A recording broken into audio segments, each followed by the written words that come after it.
ப்ரோகாஸ்டினேஷனும், லேசினஸும் உங்களோட மிகப்பெரிய பிரச்சனையா இப்ப இருக்கு அப்படின்னு சொன்னா, இந்த ஷார்ட்ஸ் பார்த்து முடிக்கும்போது அந்த பிரச்சனை உங்களுக்கு இருக்கவே இருக்காது. இப்போ நீங்க ஒரு விஷயத்த டீல் பண்ணணும்னாலோ, கண்ட்ரோல் பண்ணணும்னாலோ, அந்த விஷயத்த பத்தி நீங்க தெரிஞ்சுக்கணும். இப்போ ப்ரோகாஸ்டினேஷனையும், லேசினஸையும் நம்ம எப்படி அப்படிங்கிறத தெரிஞ்சுக்கலாம். எந்த விஷயத்துக்கு நீங்க ப்ரோகாஸ்டினேட் பண்ணுவீங்க அப்படிங்கிறத நம்ம பார்ப்போம். அதுக்கு முன்னாடி எந்த விஷயத்துக்கு நீங்க ப்ரோகாஸ்டினேட் பண்ண மாட்டீங்க அப்படிங்கிறத நம்ம பார்ப்போம்.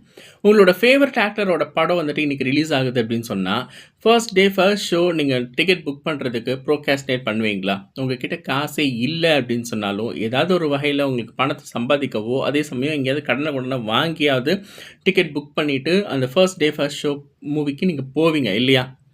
ஸோ, இந்த விஷயத்துக்கு நீங்க ஏன் ப்ரோகாஸ்டினேட் பண்ண மாட்டேங்கிறீங்க அப்படின்னா, ஏன்னா அந்த ஆக்டர உங்களுக்கு புடிக்கும். நீங்க அதே மாரி புடிச்ச விஷயத்த செய்யும்போது, நீங்க ப்ரோகாஸ்டினேட் பண்ண மாட்டீங்க. அந்த இடத்துல நீங்க லேசியா ஃபீல் பண்ணவே மாட்டீங்க. அதுக்காக நீங்க செய்யற வேலைய நீங்க புடிச்சு தான் செய்யணும் அப்படின்னு நான் ஃபோர்ஸ் பண்ண சொல்லல. புடிச்ச வேலைய செய்யுங்க போதும்னு தான் நான் சொல்றேன். சரி புடிச்ச வேலைய செஞ்சா காசுக்கு என்ன பண்றது அப்படின்னு தானே யோசிக்கிறீங்க. சிம்பிளான ஒரு விஷயம் தான். எக்ஸாம்பிள் நெறைய நான் சொல்றேன். உங்களுக்கு மூவி பார்க்க தான் புடிக்கும் அப்படின்னு சொன்னா, நீங்க மூவி பாருங்க. YouTubeல மூவி சம்மரி சேனல் ஆரம்பிங்க. உங்களுக்கு கேம்ஸ் விளையாட தான் ரொம்ப பிடிக்கும் அப்படின்னு சொன்னா, கேம் ஸ்ட்ரீமிங் சேனல் ஆரம்பிங்க. கேம்ஸ் விளையாடுங்க. உங்களுக்கு சாப்பிட நல்லா பிடிக்குமா? ஃபுட் விளாகிங் சேனல் ஆரம்பிச்சுடுங்க. ட்ராவல் பண்ண பிடிக்குமா? ட்ராவல் விளாகர் சேனல் ஆரம்பிச்சுடுங்க. ஓகே. நீங்க என்ன வேலை வேணாலும் பிடிக்கணும். உங்களுக்கு பிடிச்சத செய்யுங்க. அதுலேருந்து பணம் சம்பாதிங்க. மத்தவங்களுக்கெல்லாம் அது வந்துட்டு வேலையா தெரியணும். ஆனா, உங்களுக்கு வந்துட்டு எஃபோர்ட்லெஸ்ஸா நீங்க அதுக்கே பொறந்தா மாதிரி நீங்க இருக்கணும். ஸோ, அப்படி இருக்கும்போது மட்டும் தான், நீங்க ப்ரோகாஸ்டினேட் பண்ண மாட்டீங்க. லேசியா ஃபீல் பண்ண மாட்டீங்க. மத்தவங்களுக்கெல்லாம் அ இப்போ ஒரு படத்துல கூட சொல்லுவாங்க இல்லையா? அ நாமெல்லாம் இத வந்து சைனீஸ் ஃபுட்டுன்னு சொல்லுவோம். ஆனா, அவங்கலாம் அத ஃபுட்டுன்னு சொல்லுவாங்க அப்படின்ற மாரி.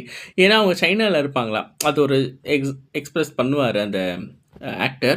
ஸோ அப்படி இருக்கும்போது, நீங்க இத ஞாபகம் வச்சுக்கோங்க. மத்தவங்கலாம் அத வேலையா ஃபீல் பண்ணணும். நீங்க வந்துட்டு அத எஃபோர்ட்லெஸ்ஸா ஜாலியா ஃபீல் பண்ணணும். ஓகே. உங்களுக்கு அது வேலையாவோ, எஃபோர்ட்லெஸ்ஸா அதாவது எஃபோர்ட்டாவோ இருக்கக்கூடாது. ஹார்ட் வொர்க்கிங்கா இருக்கக்கூடாது. ஸோ அப்படிப்பட்ட வேலைய நீங்க செய்றீங்க அப்படின்னா, நீங்க ப்ரோகாஸ்டினேட் பண்ண மாட்டீங்க. லேசியா ஃபீல் பண்ண மாட்டீங்க.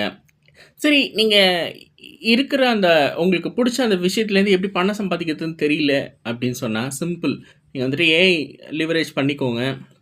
அதுகிட்ட கேளுங்க. உங்களுக்கு புடிச்ச விஷயத்த அதுகிட்ட ஷேர் பண்ணுங்க.